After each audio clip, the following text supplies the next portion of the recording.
Hop Podcast. Let's go. You're dealing with an expert in guerrilla warfare. With a man who's the best. With guns, with knives, with his bare hands. A man who's been trained to ignore pain, ignore weather, to live off the land. His job was to dispose of enemy personnel. To kill. Period. Win by attrition. Always have an 18 Echo with you. Always. That and the Delta. Worthless as team sergeants, but man, when you need them, they're there. You said it. Holy shit. I couldn't think of a better way to start this episode right there. The truth.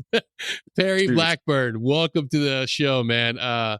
You are quite the prolific Green Beret. I mean, you're going back all the way to your time on the Legion, being there when our nation needed us the most. You were part of the contingent of Green Berets that responded.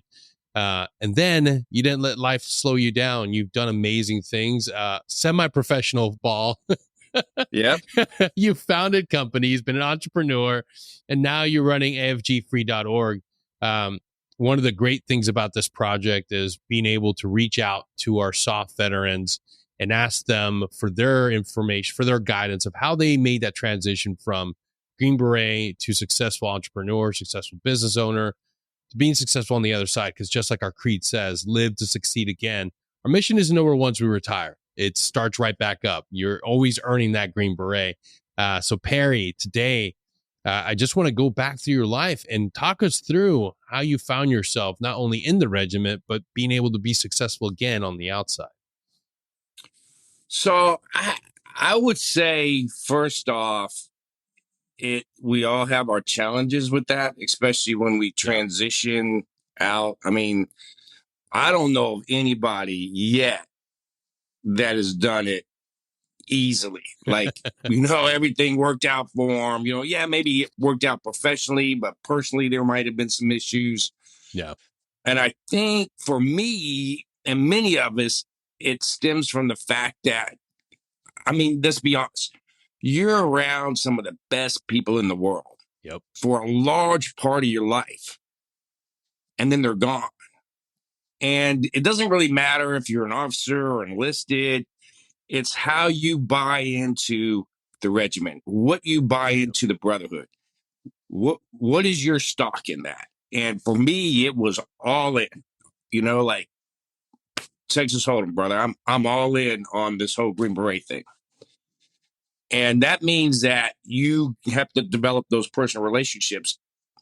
And so when that was gone, for me, I struggled with that. I was trying to find that like-minded association of folks so we could do shit together and we could, make some powerful impact. And that didn't happen right away. It was like, no, that did not happen right away for me.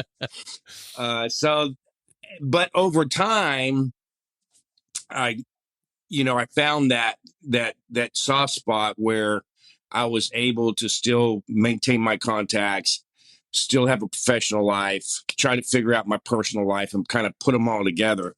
But that transition takes a little bit. It does. And I talk to folks all the time, especially guys that reach out to me on LinkedIn or social media, and they like what I'm doing. And so they want to know how did that happen? And I tell them, straight up, it's there may be a period of time that you're struggling with that, but just like on a team, team struggle, you got to move through that and try to find that end state that you're really looking for and bring those like-minded people along with you. And one thing I found in the civilian sector, which I don't think I really saw much in the Army or as a Green Beret, is there's people out there that really don't want you to succeed. Yeah. Yep. It's strange to think of that, but it's a true statement. And they'll do, they'll be very negative, and so you have to be careful with that. Shed the negativism and move forward to do the positive things that you want to do like playing football. Like, who the hell knew that I was going to play football at 52 years of age? You know, it's like everybody's like, "Are you nuts?" Like, yeah, I'm a Green Beret. I'm a little nuts. Holy shit, 52. Yeah, man. I strapped those pads on. I was like, "Let's get it on, brother." Well, I mean, when you look at it, when you put it in the grand scheme of things, like that's nothing. That's nothing compared to putting on a ruck and going out into the wilds of Afghanistan and moving for hours and miles after miles. I totally agree. And it's, you know, something I've always loved doing. I've always loved playing football. And it goes right back to the camaraderie of being around like-minded folks. You know, you're on a football team, you're on a team again. And so that whole team thing for me is very important. I had a guy, actually, it was actually a general officer. We were talking and he asked me, he goes, "Well, why did you become a Green Beret?" And I said, I never really thought about it until I wasn't a Green Beret anymore. And then the things that I'm doing now, I believe is why I became a Green Beret, because those attributes and characteristics of being in the regiment and being part of the community is what's helped me to have any modicum of success that I have. Yeah, absolutely. Absolutely. That's what has allowed me to have some success. it's so true.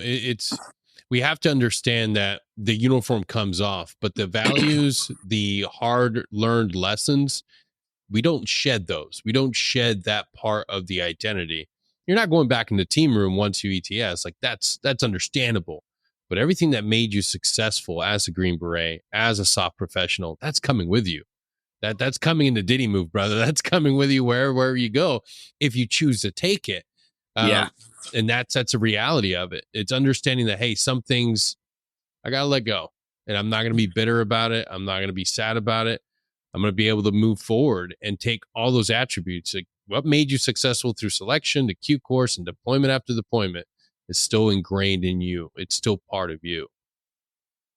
Yeah, couldn't agree more. And I think some folks lose that. And I mean, I'll be honest. Let's look at some of our, GOs and other people that make it to esteemed levels of our bureaucracy, and they forget the character that was woven into them when they were in the regiment or they were in the military. Yeah, and they lose sight of what built your character, what helped build your character or exploit your character, however you want to look at it, was that hard, tough regiment of what it was like to be with, again, great Americans doing great things and pushing each other. And so that, to me, I found even more so on the outside. That's why we're having this conversation. I mean, you wouldn't call me up and say, "Hey, let's have a conversation," if I was a dirtbag. Yeah. Right? Yeah. I mean, I could have as much success in the world. Yeah. But if I didn't have good character, or if I didn't have a good reputation, if I didn't maintain what I learned, just like you spoke to, then why have a conversation with me? Because who really, at the end of the day, gives a shit about a person like that? Yeah. So that's important to me too. I mean, that should be important to all of us as we move forward in our life. And, we're going to make mistakes. We're going to get scuffed up. It's life. Yep. Life will scuff you up. But that's exactly where your character is exposed so that you then can build yourself a better persona, a better character, and do better things in life. And I see it all the time that people forget that. Yeah. It's one of the things where, man, we get out and we're almost reconditioned by a culture and a society that doesn't mirror what we were around every single day.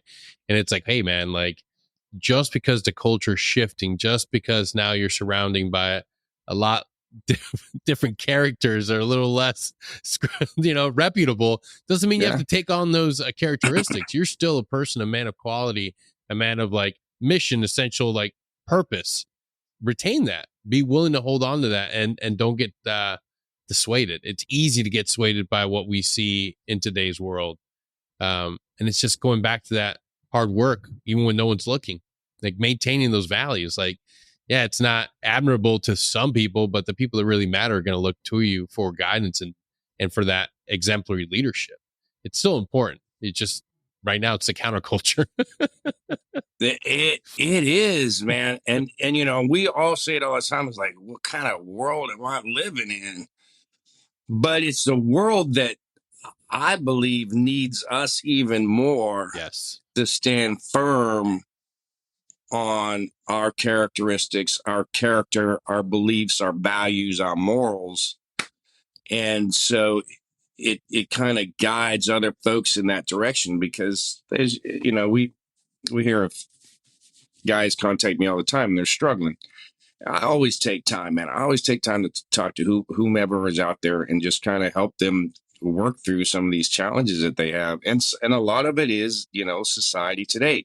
I mean, look at hiring, for example. Yeah. Most companies are looking for the right fit. And what does that fit mean to that company? Well, we saw what it meant to Bud Light, for example, just an example. Yeah. That shit went south quick. Well, you have people that are on the other side of that spectrum that would like a job working in that environment, but they're no longer appropriated. They're no longer, they don't want that type of person. But I think we're starting to see now a shift in corporate America where they are seeing that, the bottom line is you got to make money in your company. Yeah.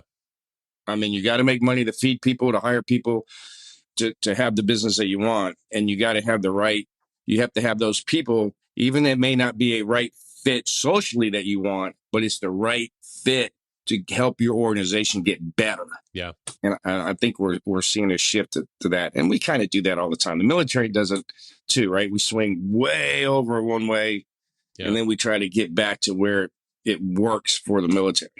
Yeah, there's, I've seen it and actively talked to a lot of individuals going through that process, whether it's getting hired for a job or even for schools. Even in schools, the framework doesn't exist anymore. It's like, hey, I'm a veteran. I'm a soft veteran. Like, I should be able to walk in here. It's like, well, no, there's no framework for you. Well, shit. I volunteered when my nation asked me. I went, and then I picked and chose the toughest thing to do and deploy time and time again. And now there isn't a framework to allow me to go to your school. I think that's a hard thing to do, but don't lose hope. The same thing with hiring. Guys are getting really frustrated because the job market isn't there for them.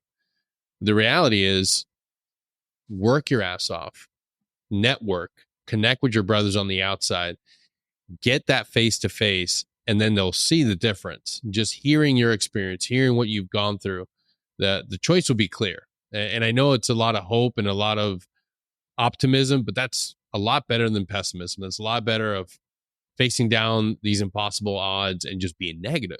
It's never helped us on the mission planning. No. And it won't help you on the outside. No, I think that's a great point, brother, because I was talking to the Rotary group the other day, and I was telling them one of my biggest challenges is asking for help. Like, I can't do it. Yeah. Like, it's like the hardest thing. And I think we're all kind of like that, right? So we don't want that networking that you're speaking to, right? We want to contact each other, but we are very reluctant to ask for that help. Like, hey, man, I need a job. Yep. What do you got out there? We would much rather struggle. Yeah. And because we're used to struggling, man. We're used to that rut and putting one foot in front of another. And you're like, how much further we got? You just started, bro. You got 30 more miles. It's like, shit. But it's the same. I think it's the same kind of mentality. But and I think that's when you speak about networking, and I said this because it just dawned on me when I was talking to him. I was like, it's not only do we have to network better, but we got to ask for help. Yes. And you just can't ask, that one person. And then if that person doesn't have anything, then you're demoralized. Oh shit, I asked. No, look for that network, find those folks, and ask for that help you need, whether it be job or your personal life, whatever. And there people want to help. That's the other thing I've done, especially in this nonprofit world. Holy mackerel. There are so many people that want to help. I can't figure out what task to give them. It's like, it's overwhelming, the amount of help. I've got a bunch of groups, and one of the groups on that I have is Sanctuary, and we do nothing but help the people that we left behind in Afghanistan. Our translators, our American citizens. I know y'all are like American citizens. They're still there. People that, worked with us, were on the battlefield with us, that we left behind, we're still trying to get them into a safe spot, whether it be the U.S. or a third country. And those folks in Sanctuary, and that's the name of the group. It's on Signal. We do a lot of stuff on Signal. They are just all in all the time. 3 years later, bro, 3 years later, and we're still collaborating, still networking, still finding out, those little niches of information that we can get to help people out. And that's the beauty of networking. And then if it's outside of that group, we jump quickly for that help or that information in the nonprofit world. And that's, I think we need to kind of take on that a little bit as transitioning guys, Green Berets, take on that kind of attitude where it's okay to ask for help. Yeah. And it's okay to, and network the best you can. Don't be afraid to network with anybody. Because here's another crazy thing I learned. Who gives a shit anymore what you did in the military? Yes, absolutely. You know what I mean? I mean, I hate to say it. Rank wise, love what you did. Love everything about your effort. Want to hear your stories. But when I'm out networking, if you're a general officer, what can we do for each other? How can we leverage each other? Don't be afraid to talk to people. And we've got to get rid of the I don't know, for lack of a better word, the rank structure when we leave the military. Get into the ideal of we're all working in this together, because when Afghanistan hit, that's when it dawned on me. When we withdrew or retreated from Afghanistan, I had senators and Congress people and general officers calling me, asking me to help them get their people into HKIA and on a plane and out. And I thought, well, they don't seem to have a problem contacting me. Why should I have a problem contacting them if I need something? And we should all kind of look at it that way. Once we get out, we should look at it like, regardless of what rank you held, it's what matters is, like we talked about earlier, character and who you are and what you've done. You could now take that and network with anyone, and not be afraid to do it. Yeah, we seem to forget some of the basic fundamentals that we developed throughout our career, and being a communicator, being able to have a conversation with somebody and establish a network is vital to a lot of the operations that we trained or actually executed on the ground. And then when we get on the outside, we're like, I don't know how to talk to anybody and put a phone number in my phone and sit down for a cup of coffee. And it's like, the reality is it's a lot easier than you think. You just reach out to people and ask them information about a job, information about an industry. And 9 times out of 10, they'll sit down, they'll meet with you, and they'll be willing to give you as much insight as you're willing to take in. And that could be the nexus for finding that next job, for finding that next person to talk to. And before you know it, you don't even have to sit down in front of the formal interview. You go straight to the hiring process. And it's not that crazy. It's really not that crazy, guys.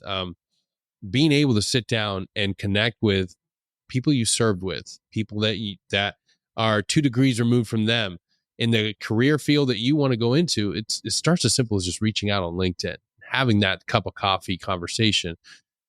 It's a lot easier than you think, but you have to shed that fear and be vulnerable enough to sit down in front of somebody and say, hey, this is me.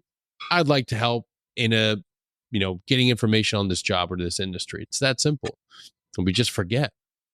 Yeah, it really is. And you got to get over the whole fear of social media too, or, the applications and all that other stuff. I mean, you just got to dive right in.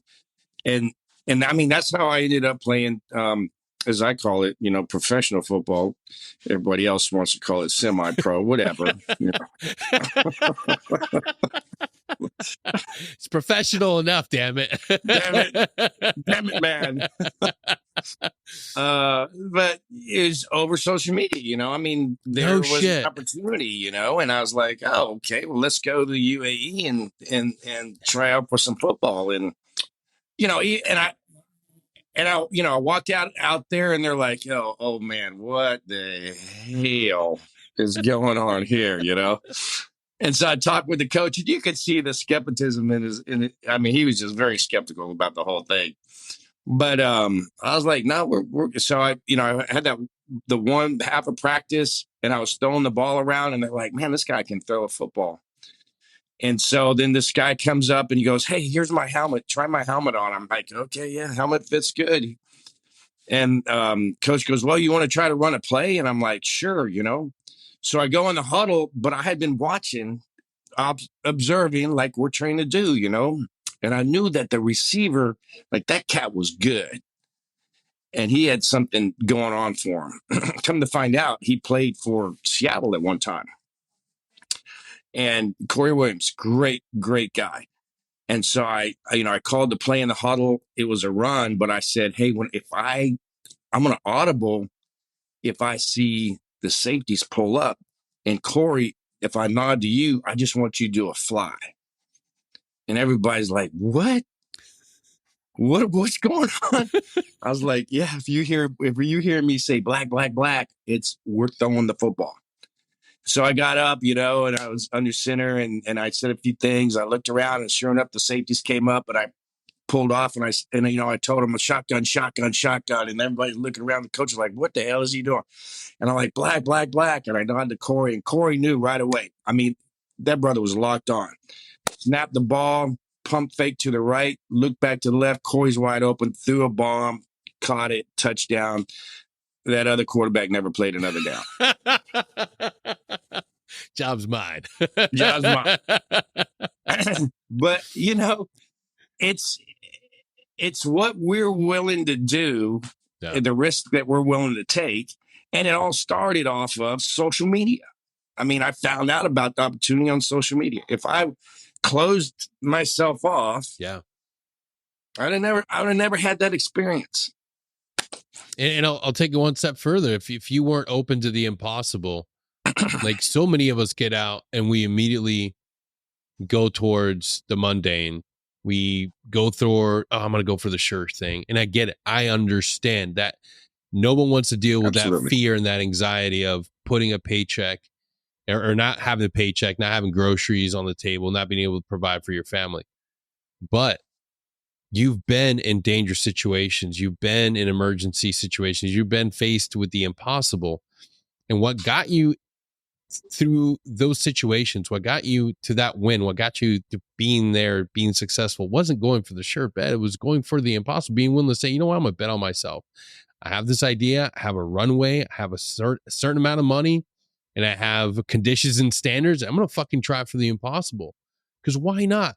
After 20 years of combat, after all of that time, after all that effort, after all those courses and difficult deployments, why wouldn't you be willing to take the next 6-7 months after you retire and put your entire focus behind doing something that is impossible, starting up that business, going an entrepreneurial route, or going back to school to get a degree, becoming a lawyer, becoming a doctor, being somebody that is willing to go after the impossible? I don't think that there's a different timeline. And Perry didn't go through social media, didn't see that, or maybe he did, and he says, I'm too old. Fuck that. Like, you only get one shot at life. Only get one shot at life. Be willing to go for the impossible. And that's what you did. Being able to have those memories, being able to have that experience behind you, that's, at the end of the day, that's what matters. being able to look It back. is. I mean, well put, brother. Well put. It is what matters. And like you said, if you want the secure route, I applaud you for that too, because that itself takes the level of discipline that I no longer had when I retired. Right. Yep. And I was blessed to be retired, to make it to retirement. Certainly. I mean, I think all of us, when we look back and we're retired, we were certainly blessed to make it that far, especially with some of the shenanigans we pulled. like some of the guys are like, man, you actually made it that far. I'm like, yeah, man, believe it or not. So, but it's just like that. And we need to, as take those skills, like you said, and not be afraid to use them. And I just want to give you a quick story, a challenge of mine, with my net AFG free. And I actually have a coffee company now called 18 Series Coffee Company, actually. But they're both nonprofits. A SF guy worked for me in Ukraine, and we were working together getting food and medical supplies into Russian occupied areas of Ukraine. And we did what we do by with and through the locals there. And that was the best way. And I still do that today to help people.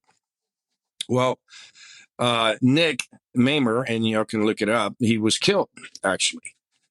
And it's an unfortunate part of our life that we have lost some really good people and some really good friends. And it goes back to how much do you want to invest in each other for that relationship that we talked about at the beginning of this. And, being all in, and Nick was killed in Bakhmut, and Prigozhin got his body. And Prigozhin wanted to, so Yevgeny Prigozhin, from the Mozart group, wanted to, or the Wagner group, I'm sorry, the Wagner group wanted to leverage that for, other stuff, supplies and whatever else. And I'm like, okay, all right, this isn't going to work. I got to figure something out here. So I got onto my networks and I said, hey, does anybody have any contacts in the Wagner group? And sure enough, somebody did. And I was like, hey, I need to talk to Prigozhin. I need to talk to Yevgeny Prigozhin. And I put a video out and I put it on Telegram, and I let that fester a little bit. And then I got a message back that says, hey, call this number and then leave a message and hang up, and they'll call you back within 5 minutes and do it at this particular time. So you and I both know what direction this is going. Yeah. So I did.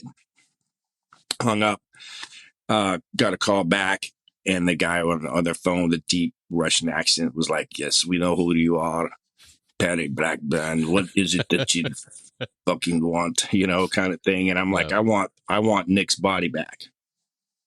I want my brother's body back. You got the wrong guy. You got a Green Beret, and we want him back, or all hell will break loose. And the guy said, just a minute. And so he puts on another guy, and another guy's like, I am Yevgeny. So it's Prigozhin. Mm-hmm. So I'm just basically like, hey, one professional soldier to another. This is not what we do. We don't leverage soldiers for our own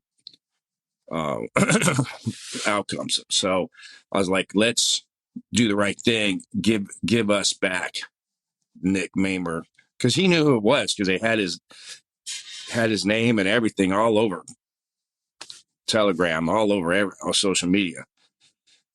And so he kind of chuckled and was like, I will be a man of my word, and then kind of hung up. Well, a couple of weeks later, they did give Nick back to the Ukrainians, and we were able to repatriate him back to the States. Now, that is an extreme use of social media, right? But for me, what kept pushing me is I kept thinking, how far am I really willing to go for the brotherhood? Yeah. Right. So, and it just kept over and over in my mind. What am I willing to risk? And my next step after that was going back to Ukraine and getting on foot. You know, I mean, that's, I think the power of who we are as a regiment, you know, how far would we be willing to go for each other? And it shows, and I'm not alone in this. I mean, Yeah. I don't use this as, you know, oh my God, this is one extreme example of the brotherhood. No, we see it all the time with folks, you know, helping each other out. And I think that's where our real power as a community comes from, as a veteran community. And then we are very receptive to allowing others into that. Right. Yeah. So, you know, that as we, you know, we talk about this whole networking and how to use it and what we want to do with it is the big question. What do you want to do? Yeah. Right. And it's hard to find that answer. But as long as you're moving forward to something, you know, and you're not doing the alcohol, you're not doing the drugs, you're not doing all that crazy shit that is easy to get into, which I think for the Green Berets are less apt to have that than other veterans that I talk to. Yeah. And I'm probably sure there's a lot of reasons why, but that's important too, as you strive forward to a clean, healthy life and working toward, you know, your goals and how you want to set yourself up, you or your family up for the rest of your life. Yeah. That's something that I found to be a lot more rewarding, is the complete sobriety. And it wasn't like I took this grand statement that I'm never going to drink again. It's like, no, it just kind of evolved. It evolved itself from simply just saying, hey, you know what? Like, I'm going through treatment. I'm going through getting help. I'm not going to drink while I'm doing this. And then as I got better, just didn't continue. And then it was just kind of like, date nights, I'll do this. But then I realized the vast majority of the people that I help and talk to, you know, there's a lot that are dealing with alcohol dependency. So you know what? Like, I'm gonna study this. And I realized, like, shit, I don't need it. It's actually, there's no benefit to it. So it's like, all right, I can just cut this thing out. And then that little bit of discipline factor of, okay, like, I'm gonna use this. I'm gonna use this as like something to anchor myself with and have that discipline of like, I'm not gonna drink. It doesn't do. And it's different for everybody, but if it's one more thing that I can cancel out of my life that could potentially lead me down the wrong path, then hey, that's good for me. That was my answer. And that's a great point, man. And it's the same way with people. I mean, you got to let some people go. Yeah. Some people will drag you down, attach themselves to you, and they're very, again, like we talked about earlier, are very negative, or you know, that lead you astray. Yes. And you got to be careful with that, because it happens. It kind of creeps up on you, and you realize, you're like, holy mackerel, this is not the environment I want to be in. Yeah. You know, we've been conditioned to focus on the negative. And I say that for our civilian culture, because I found a lot more positivity, even I mean, you think back to the worst of times, and somebody in your foxhole's making a joke.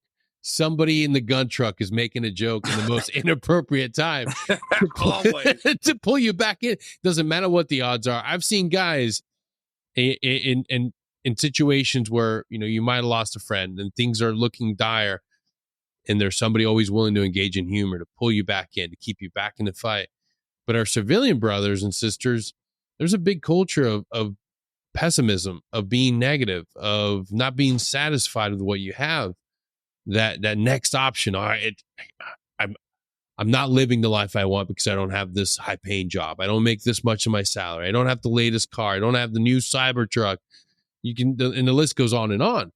But at some point you got to say, hey, what I have in my life is good enough.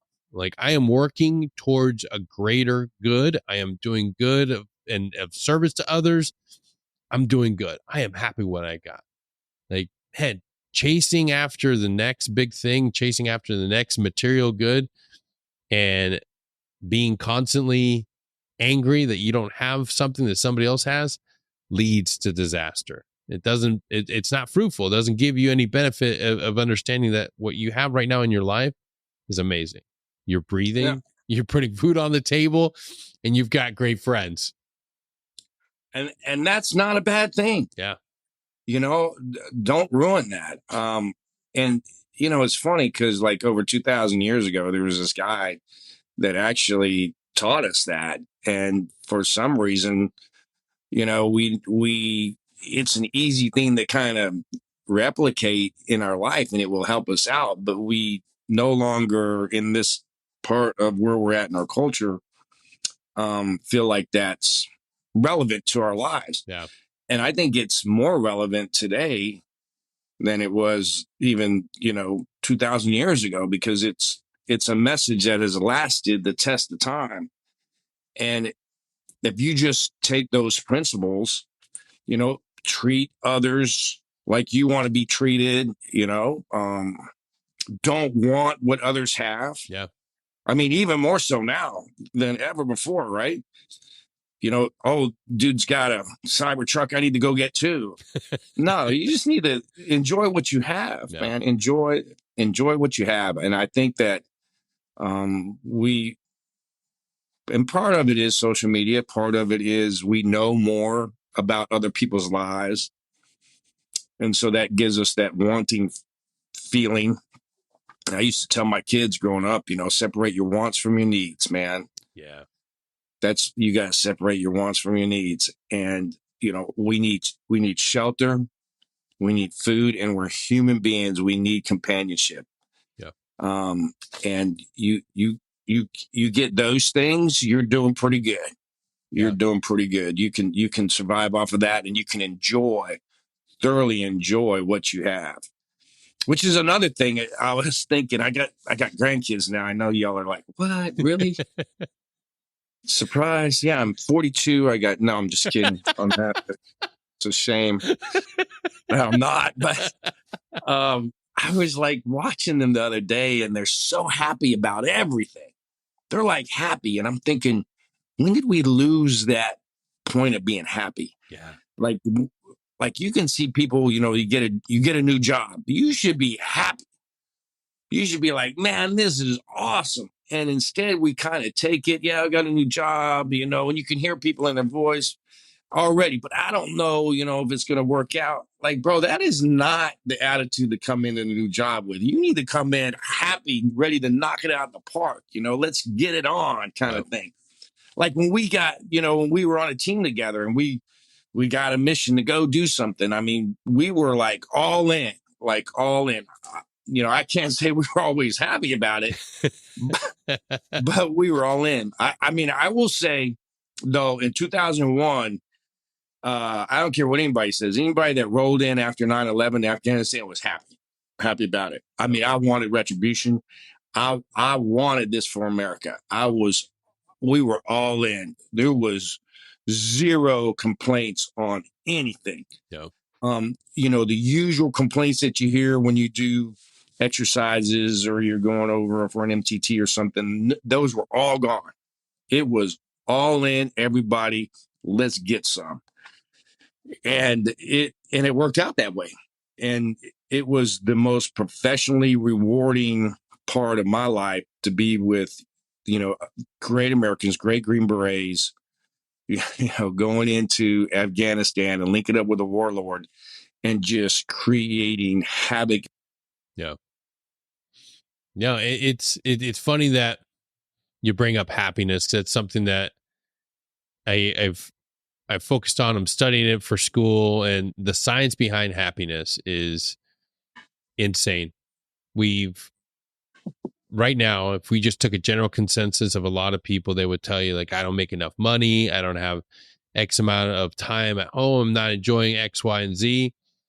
But if we look at Americans in 1950s and till now, like, we've steadily started making more money. We've had access to more resources. We have access to endless amounts of tech and tangible goods.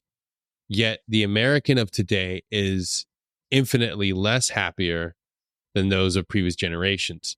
And they're more susceptible to anxiety and depression, all sorts of mental health issues before they're even hitting 30, when that wasn't even a reality in the 1950s.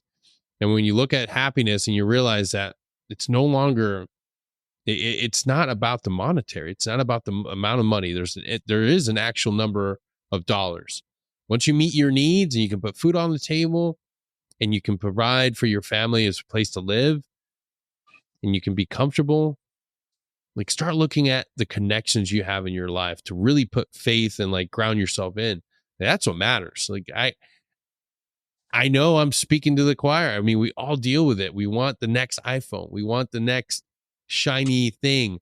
The reality is none of that's going to make us happy. This authentic communication, engaging with somebody from your community, from your brotherhood, this brings more joy and more reward than anything that you'll go out and do for the rest of your day. And that's the truth. If you're engaging with the people from your community that you value, and then you look towards that in a sense of like being able to pour back into yourself, that's going to be more rewarding than sitting down and playing a video game, sitting down and just numbing yourself out on Netflix. Look for the human connection. Look for that in your daily life, and you'll be infinitely happier than sitting at home, scrolling through Amazon, buying that next gadget that you know you don't fucking need. Well, and it goes back to, our basic, we were younger, like you say, going through selection or being on a team and, a rough PT session or, a rough deployment. We were actively doing something every day. Yeah. Right. Yeah. It was one of my challenges as a team leader and commander in life was, don't give the guys too much downtime. Give them enough they can, catch their breath, but then get them going again. Let's all get going, moving, because we were much happier moving forward into something than we are, Staying static. GBNT, baby, GBNT. Again? Didn't we have a nap time yesterday? Yeah. We always talk about that. Why was it? And it's something we have to deprogram once we leave, because once you get out, you're not going on those TDYs. So you have to understand how to be happy at home. But once you're in the job, once you're in the team, it's like the happiest times are when you're doing something, when you're all involved. It's that settling down period. And you can take that for your real life too. If you're stagnant, you're not going to be happy. Find that new thing, like something that found to be rewarding, and people say it, people echo it, people talk about it. You can find a research when you volunteer time. When you volunteer time, find ways to give back to others, that pours into you like nothing else. Like it, and it's not a deployment. I get it. It's not a J set, but it is just as exciting to be able to say, oh man, this is my weekly time. I'm going to do my charity run, or I'm going to do my volunteer work with veterans. This is going to be awesome. No, absolutely. I think that, because I'll be honest with you, I never thought in my life I would do nonprofit work and more or less start my own nonprofit. I mean, and here I have two nonprofit organizations to help two separate parts of the world that I feel I can help with, my small amount of input. Because when you think about it, I mean, there's so much going on in the world, but I think that also becomes overwhelming because there's so much going on. How do you have what? But there's, like you said, there are so many opportunities to just jump in and take that time to help out. And you do feel different about it. When, like, there are neighbors during COVID that I would just go to their house and I would just fix shit that was broke. They couldn't do it. They didn't know how. Maybe they were older. Maybe they were foreign. Who, there's a lot of different reasons why they just couldn't figure out how to fix something in their house. And I wouldn't charge them. And I was like, wow, this is pretty cool, to be able to have that knowledge, to be able to help folks. And that's where I think is key, right? Yeah. We all have something that we can give that is really helpful to people. whether it be, networking or getting on the ground and making shit happen, or whether it be going to the VA hospital and volunteering there, with the brothers that are there. There's just a lot of opportunity, and it's great fulfillment. And I have my mother-in-law every Sunday, and she's in her 80s. She goes out and feeds the poor, and that's her fulfillment. I mean, she does it through the church, and so there's all these things that we can do, but sometimes we choose not to. Yeah, right. Like you said, it's easy to sit up in bed and watch Netflix or whatever, but as we know, when it's you look at that ruck and you're like, shit, man, I got to put that thing on again. But as soon as you get it on, you're like back in the saddle. You're like, okay, all right, this is me. Yeah, that's exactly that is. I couldn't think of a better friggin' analogy. When you're taking that break, the hardest thing you can do is put it back on. But as soon as you get up and have somebody to help you up, and you finally fight and you start moving, it feels amazing. You're like, I don't want to stop. Sometimes it's better to just keep moving. And that's a perfect analogy for getting back and doing the hard but good things. It's nothing different than just discipline, cultivating discipline in your life. Going to church takes discipline. Look, I'm Catholic. Going to mass, it's not the easiest thing, especially evening mass. But you know what? You leave there feeling better. You leave there with a sense of community, a sense of belonging. And yeah, I have something that I share within my family that is friggin' amazing and good for me. You don't have to practice or worship the same thing, but find what works for you. And faith has been a huge thing for me and for a lot of other Green Berets and a lot of other military individuals. Because maybe we didn't get a chance to practice it as much as we should have while we were in. But it can be a powerful catalyst now on the outside to be able to get integrated with your community, to give back, to be able to volunteer. Like, find those things that require discipline, that requires a little bit of work, and ultimately actually makes you feel better, and it makes you actually experience happiness. I want to ask you about nonprofit work, because one of the things that I have seen with a lot of service members as they're getting out, especially our Green Berets, there's a lot of guys that want to go into nonprofit work. What are some things that you, or some guidance you would give to them, how they can make this move, some avenues of approach, how to break this problem down as how to get started? So there's a couple of things. One, and it goes with transitioning. You either chasing the money or you're chasing your passion. And sometimes you're lucky and you can chase both. The nonprofit world has opportunity for people to get paid. So not all nonprofits are strictly everything goes to helping people, because you have to have people. Mm-hmm. AFG Free, my first nonprofit, nobody gets paid. So I that's my brand. That's how I designed it. But there's a lot of other nonprofits. No One Left Behind is one of them. I think David Petraeus is part of that organization. They look for people with our skill set to hire to help out with the folks that we left behind. So there's those, look through those opportunities and see who's hiring. Also, there's a lot of military type nonprofits that you can get paid for or help for free, and they're looking for you to do that. For example, these fishing trips, these fly fishing trips and stuff. There's those organizations bring veterans in. You can help with that, get involved in that, and it's really easy. You get online, you find them, and you just email them directly and say, "This is who I am," because I get emails all the time from folks that want to help out. And so we just plug them into our network and kind of guide them through some of their skill sets to be able to help out, whether it be researching or physically helping with people, talking with people. All that matters.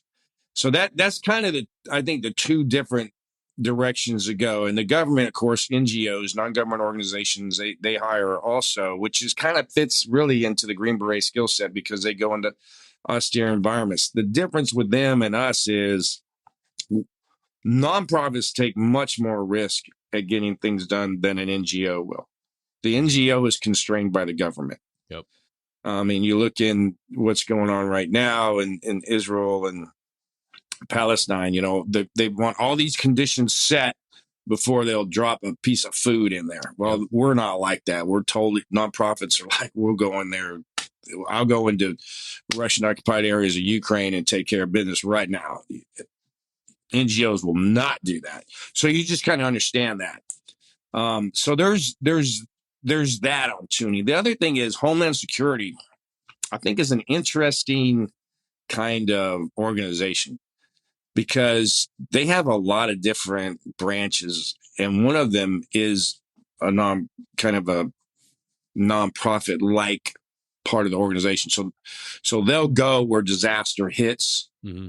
and they'll set up, and you know, you can be part of that effort to help people, and you know, you're also maintaining a level of awareness and security because a lot has to be done to, as you know, you're living in a hurricane tornado rich environment. You know, those areas that they need when something happens catastrophically, security is paramount. So that kind of puts both of those characteristics together that we have that makes it fulfilling. So I would definitely say, look at that, look at the civilian nonprofits and look at the NGOs.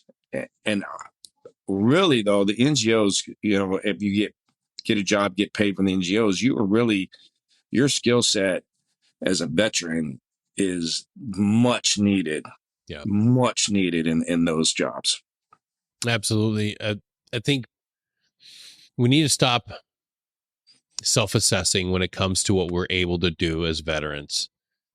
You've done remarkable things in your service. Be willing to dream, be willing to dig into these industries and look at all the things that that meet that, and that you already have skill sets that they're looking for. Like it's not about just going into a job that you think will make you happy. You have to look for a job and a profession, a calling, something that you're passionate about, and you find a purpose and mission behind it. Look for all those things. It's easy to get a paycheck. At the end of the day, you want to go into work knowing that you're passionate about what you're doing, that there's a purpose and a greater calling and a mission that resonates within you. Otherwise, you're not going to be happy. No one should be willing to get out and just find a good enough option of a job that just meets the bare minimum with a paycheck. Look for something that you can get behind of. I mean, that's a reason why you're successful in SOF or your career field in the military, because you were passionate about it. Very few people get out and look back on their time and say like, oh man, I hated everything about it. And there are some that do that, but a vast majority at least loved an aspect of that job. So look for that in your next endeavor. Look for that passion, for that mission. And ultimately, that's what's going to keep you waking up each and every day, feeling engaged, going towards that mission. And don't get disillusioned. Yeah. Right. So which is another big thing is like you go into a job and you become disillusioned because everybody else. No, you be that change. Yes. You be the one that makes that positive change in this environment. Don't follow them. And that's what they want. That's what they're looking for from veterans. I think we forget that sometimes, and we kind of all of a sudden, you know, we're trying to be like them, as opposed to take who you are and you be the change. I mean, I can't say it enough. The folks that I work with AFG Free and our network and Sanctuary, they're not all veterans. They're civilians too, and they will push and push and push. And that's a good thing because they don't know. And that drives us forward on things that we may not have done because we're kind of settled in what we're looking at. And that's what I mean by the veterans going into an environment like an NGO or something.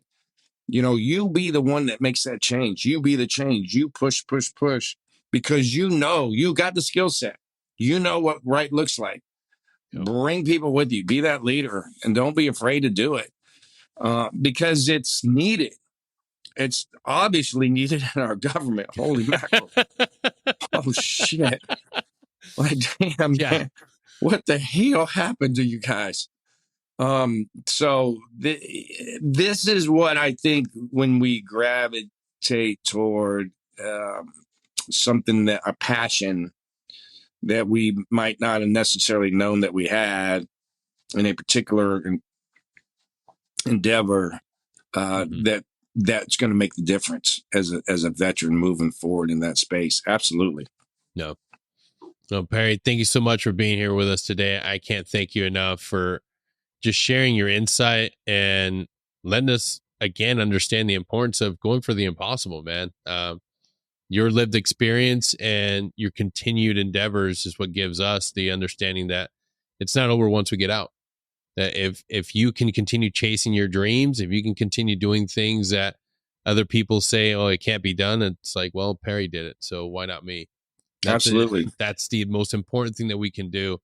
Your success is not yours alone. When you achieve something impossible, that gives the next individual in line something to shoot for. So if you're listening to this and you have that application to that school, or you have that, that idea, that dream of becoming a doctor, becoming a lawyer, becoming a teacher, whatever that impossible dream is for you, pull it out of the back burner and put it in the front and start working towards it. We all need you to be successful. We're counting on you. So yeah. Until next time, take care. We'll see you all next time. Thanks, brother.